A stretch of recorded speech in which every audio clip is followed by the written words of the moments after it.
માટે આપવામાં આવ્યો સાહેબ.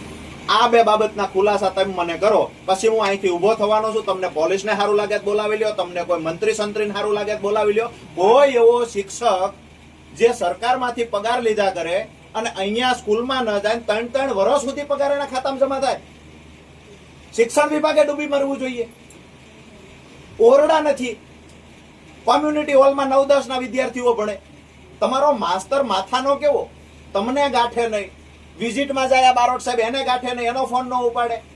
ગામના લોકોએ અગાઉ પણ રજૂઆત કરી, 3 વર્ષથી આ માસ્તર અમારા ગામમાં નથી આવ્યો, છતાંય દર મહિને એનો પગાર જાય છે, એવું તો તમે સ્વીકારો છો. આ તો બિલકુલ સાહેબ નહીં હલાવી લેવાય. શિક્ષણ વિભાગની બેદરકારી અમે જોઈ છે. એક પણ જગ્યાએ પૂરા ઓરડા નથી. દુધઈ ગામની વાત કરો, મૂળી તાલુકાનો, એક પણ કાયમી શિક્ષક, એક શિક્ષક છે અને 1 થી 8 ધોરણ ભણાવે પ્રાથમિક શાળામાં. વિષય તો હું શિક્ષણ વિભાગ પર જ એલિગેશન છે, મને આ ખુરશી પર છે, તમારી પર તો હોય નહીં. બરાબર છે. સહી તો તમે કરી છે એનો પગાર આપવા માટે.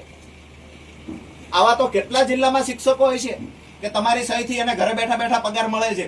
કે માણસ સુરેન્દ્રનગર રહે છે, ભવાનીગઢ જતો નથી, 80 થી વધુ આજુબાજુ ગામના વિદ્યાર્થીઓ આવીને ત્યાં ભણવા આવે છે. આ ભાઈએ પોતાની દીકરીને ભણવાનું બંધ કરાવી દીધું. દોઢ કિલોમીટર મારી વાડી છે, 1.5 કિલોમીટર હાલીને જાવો રસ્તો છે, રસ્તો ખરાબ છે. અહીંયા જાવું ને આવું સાહેબ તો અહીંયા છે, છોકરા છોકરી ભેગા છે.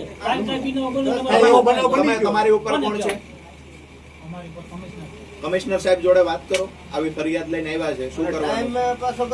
કમિશનર સાહેબ સેટ ટાઈમ કે ટાઈમે અમે ત્યાં મળીએ. બાકી અમે અહીંયા બેઠી રહેવાના. અમે કોઈ સાહેબ એવા માત્ર વાહિયાત વાતો કરવાને થાય ને, આવો સમય અમારી પાસે નથી.